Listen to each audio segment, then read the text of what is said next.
یہ وہ صورت ہے جو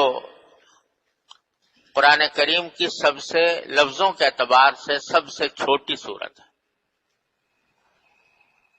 اور تقریباً ہر مسلمان کو یاد ہوتی ہے. لفظوں کے اعتبار سے یہ چھوٹی سی صورت ہے،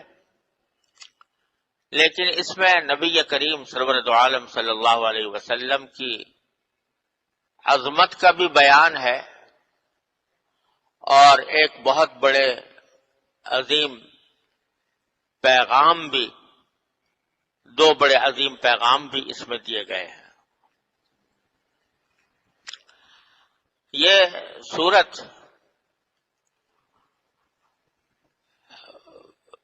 ایک واقعے کے پس منظر میں نازل ہوئی جس کا شان نزول یہ ہے کہ جب نبی کریم سرور دو عالم صلی اللہ علیہ وسلم کا نکاح حضرت خدیجہ الکبریٰ رضی اللہ تعالی عنہا سے ہوا تو ان سے آپ کی 4 صاحبزادیاں پیدا ہوئی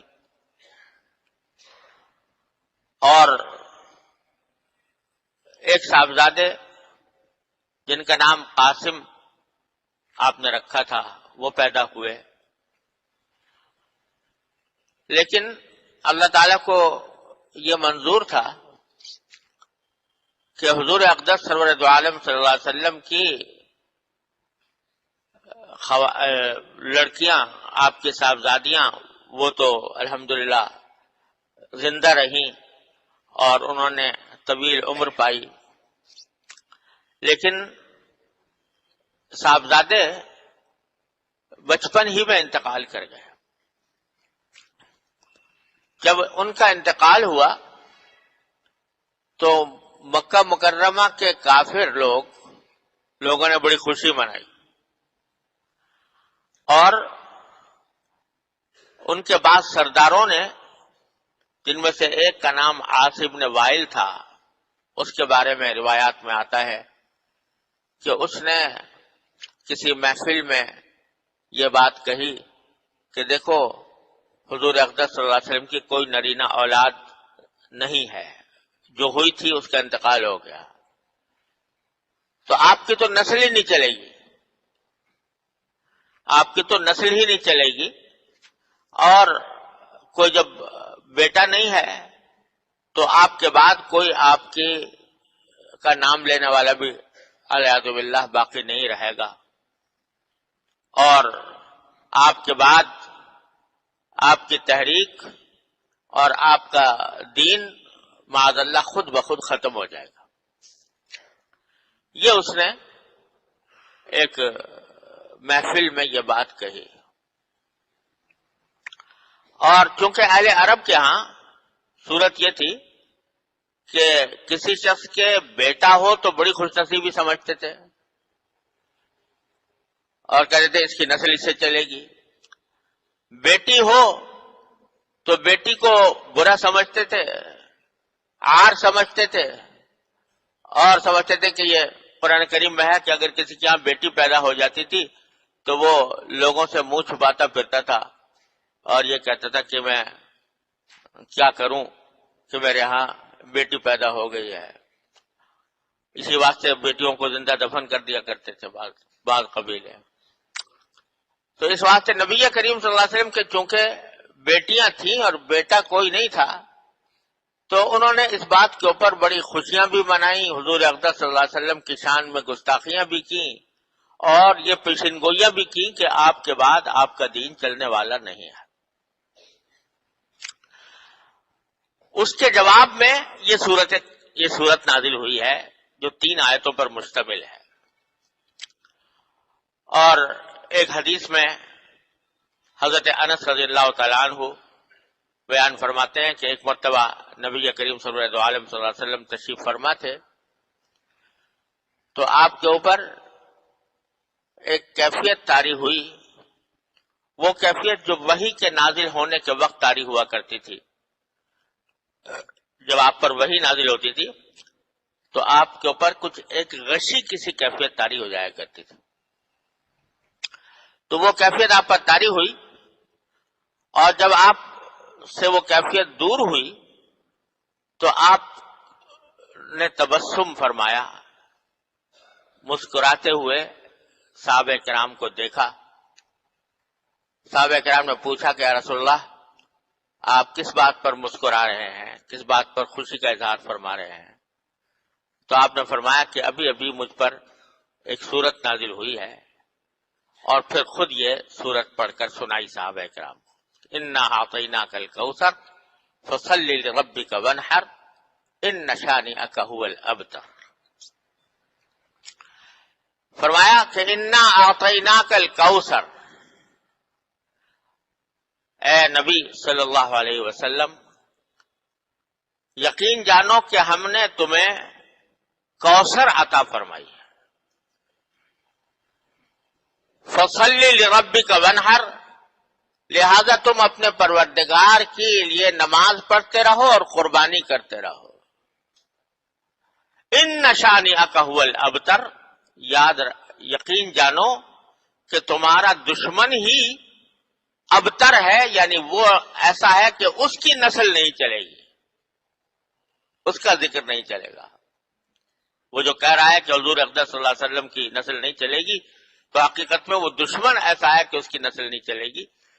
آپ کو تو ہم نے کوثر عطا فرمائی، اسی لیے سورت کا نام سورت الکوثر ہے. کوثر کے معنی کیا ہے؟ کوثر کے لفظی معنی عربی زبان میں ہے بہت بھلائی، خیر کثیر، بہت بھلائی. آپ کو ہم نے بہت بھلائیاں عطا فرمائی، لفظی معنی یہ ہوا ہے. اور خود اس حدیث میں جو میں نے ابھی آپ کے سامنے عرض کی کہ حضور اقدس صلی اللہ علیہ وسلم پر جب سورت نازل ہوئی تو آپ نے تبسم فرمایا، تو صحابہ کرام نے پوچھا کہ یا رسول اللہ کوثر کیا، بلکہ آپ نے خود پوچھا صحابہ کرام سے اتدرون مل کوثر، جانتے ہو کوثر کیا چیز ہے؟ پھر خود ہی اس کی تشریح فرمائی کہ کوثر جو ہے وہ ایک نہر ہے جنت میں، اور اسی نہر سے ایک حوض نکلی ہے جس کا نام کوثر ہے، اور اس کے اوپر اتنے برتن پیالے ہوں گے پینے کے لیے جتنے آسمان کے ستارے، عدد نجوم السماء، جتنے آسمان کے ستارے ہیں اتنے اس کے اوپر برتن رکھے ہوں گے پانی پینے کے لیے. اور دوسری احادیث میں رسول کریم صلی اللہ علیہ وسلم نے اس کے بارے میں یہ بھی فرمایا ہے کہ اس کا پانی اتنا شفاف اور اتنا میٹھا ہوگا کہ دنیا میں آج تک کسی نے ایسا پانی نہیں پیا، اور وہ اتنی خوبصورت حوض ہوگا کہ دنیا نے آج تک اس کی کوئی نظیر نہیں دیکھی. وہ اس سے مسلمانوں کو رسول کریم صلی اللہ علیہ وسلم پانی پلائیں گے، نہر کوثر، حوض کوثر. یہاں یہ سمجھ لیں کہ نہر تو ہے جنت میں، نہر کوثر، اور یہ حوض کوثر جو ہے یہ میدان حشر میں ہوگی. جب لوگ زندہ کیے جائیں گے اور سب کو میدان حشر میں جمع کیا جائے گا تو آپ سب لوگ جانتے ہوں گے کہ اس وقت افراتفری کا عالم ہوگا، نفسی نفسی کا عالم ہوگا، گرمی شدید ہوگی، بے انتہا لوگ گرمی کی وجہ سے پریشان ہوں گے، پسینے میں شرابور ہو رہے ہوں گے. اس حالت میں یہ حوض میدان حشر کے اندر نبی کریم صلی اللہ علیہ وسلم کو عطا فرمائی جائے گی، اور یہ حوض ایسی ہوگی کہ اس کے اوپر جنت سے 2 پرنالے گر رہے ہوں گے. جنت کی جو نہر کوثر ہے اس سے 2 پرنالے گر رہے ہوں گے جو اس حوض کو بھر رہے ہوں گے، اور نبی کریم صلی اللہ علیہ وسلم اس میں لوگوں کو، اپنی امت کے لوگوں کو وہاں سے پانی پلا رہے ہوں گے. فرمایا کہ انا اعطیناک الکوثر، یقین جانو ہم نے تو تمہیں کوثر عطا کی ہے. کیا مانا کہ کہنے والے بدبخت یہ کہہ رہے ہیں کہ آپ کے بعد آپ کا نام لینے والا کوئی نہیں رہے گا اور آپ کی نسل نہیں چلے گی. ارے آپ کی نسل تو اس طرح چلے گی اور آپ کے نام لیوا اس طرح دنیا میں زندہ رہیں گے کہ جب حوض کوثر پر آپ کھڑے ہوں گے تو ریلے کے ریلے آپ کے متبعین کے وہ آ رہے ہوں گے آپ سے پانی پینے کے لیے، اور آپ ان کو پانی پلا رہے ہوں گے، حوض کوثر سے پانی پلا رہے ہوں گے۔ انا اعطیناک الکوثر۔ اسی حدیث میں رسول کریم صلی اللہ علیہ وسلم یہ بھی ارشاد فرمایا کہ میری امت کے جو لوگ ہیں وہ اس سخت گرمی کے عالم میں حوض کوثر پر آئیں گے اور پانی پئیں گے، اور جو شخص ایک مرتبہ پانی پی لے گا تو اس کے بعد اس کو وہ شدید پیاس کی تکلیف کبھی نہیں ہوگی، وہ ایسا پانی ہوگا۔ لیکن فرمایا کہ کچھ لوگ اس پانی کی طرف اور حوض کوثر کی طرف آ رہے ہوں گے تو میں دیکھوں گا کہ فرشتے ان کو پیچھے ہٹا رہے ہیں کہ پیچھے ہٹ جاؤ، یہاں نہیں آؤ، حالانکہ دیکھنے میں وہ میری امت کے لوگ ہوں گے۔ تو میں ان سے فرشتوں سے کہوں گا کہ یہ تو میری امت کے لوگ ہیں، پھر ان کو آپ کیوں حوض کوثر سے ہٹا رہے ہیں؟ تو اس کے جواب میں فرشتے کہیں گے کہ انک لا تدری ما احدثوا بعدک، آپ کو پتہ نہیں ہے کہ آپ کے دنیا سے چلے جانے کے بعد انہوں نے کیا کیا کام کیے تھے، انہوں نے کیا کیا کام کیے تھے۔ انہوں نے گویا کفر اختیار کر لیا تھا یا نفاق میں مبتلا ہو گئے تھے، لہذا اگرچہ یہ آپ کی امت کے افراد تو ہیں لیکن چونکہ یہ آپ کے بعد مرتد ہو گئے، کافر ہو گئے یا منافق رہے، اس واسطے ان کو اس حوض کوثر پر آنے سے روکا جا رہا ہے۔ اللہ تعالیٰ ہر مسلمان کو اس سے محفوظ رکھے، اللہ تعالیٰ ہر مسلمان کو وہاں پر حاضری کی توفیق عطا فرمائے۔ لفظ تو یہ ہے کہ تم نہیں جانتے، کہ آپ نہیں جانتے کہ انہوں نے آپ کے بعد کیا راستہ اختیار کیا تھا۔ یہ ڈرنے کا مقام بھی ہے۔ اللہ تبارک و تعالی ہم سب کو اس انجام سے محفوظ رکھے، اس کفر سے، اس شرک سے، نفاق سے، ایسی باتوں سے جو نبی کریم صلی اللہ علیہ وسلم کی حوض کوثر پر جانے سے رکاوٹ بن جائیں۔ بہرحال آیت کریمہ نے فرمایا انا اعطیناک الکوثر، ہم نے آپ کو یہ کوثر عطا کی ہے، اور یہ کوثر خود اس بات کی دلیل ہے کہ آپ کا نام قیامت ہی نہیں، قیامت کے بعد حشر و نشر میں اور پھر ہمیشہ ہمیشہ کے لیے آپ کا نام نامی برقرار رہے گا۔ کہنے والے ہزار کہا کریں کہ آپ کے بعد آپ کا نام لیوا کوئی نہیں ہوگا، لیکن ہم بتا رہے ہیں کہ ہوگا۔ انا اعطیناک الکوثر۔ پھر فرمایا فصلی لربک وانحر، دوسری آیت، کہ چونکہ ہم نے آپ کو یہ نہر کوثر دی ہے، اور نہر کوثر کا لفظ تو کے معنی تو خاص نہر کیا ہے، لیکن جیسے میں نے عرض کیا کہ کوثر کے لفظی معنی بہت بھلائیاں، بے شمار بھلائیاں عطا کی ہیں، ایسی بھلائیاں کہ قیامت تک آنے والے آپ کی تعریف و توصیف اور آپ کے فضائل و کمالات کا تذکرہ کرتے ہی رہیں گے۔ فصلی لربک وانحر، لہذا اللہ تعالیٰ کی اس نعمت کے شکر کے طور پر آپ اپنے پروردگار کے لیے نماز پڑھیے، وانحر اور قربانی کیجیے،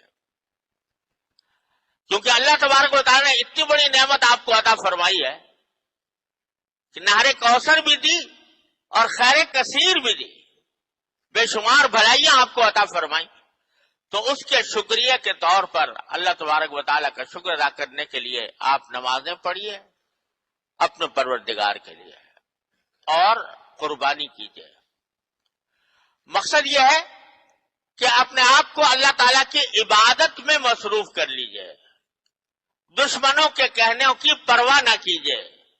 دشمن جو زبان درازیاں کر رہے ہیں اس کی طرف دھیان نہ دیجیے،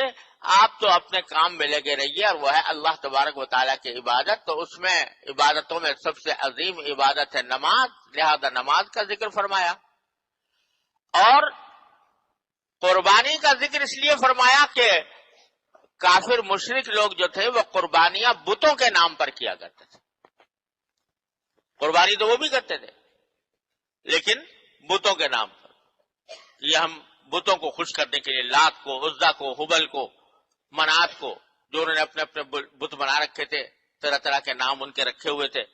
ان کے نام پر قربانیاں کیا کرتے تھے۔ تو نبی کریم صلی اللہ علیہ وسلم کو تعلیم دی گئی کہ آپ اپنے پروردگار کے لیے، اللہ کے لیے قربانی کیجئے،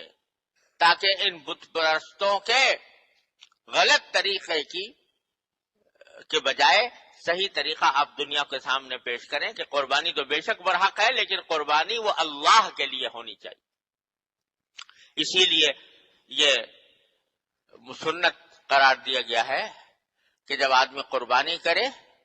تو یہ کہے کہ ان صلاتی و نسکی و محیای و مماتی للہ رب العالمین، میری نماز بھی اللہ کے لیے، میری قربانی بھی اللہ کے لیے، میرا جینا اور میرا مرنا بھی اللہ کے لیے، رب العالمین کے لیے ہے۔ تو دو باتیں اس آیت سے معلوم ہوئی۔ ایک تو یہ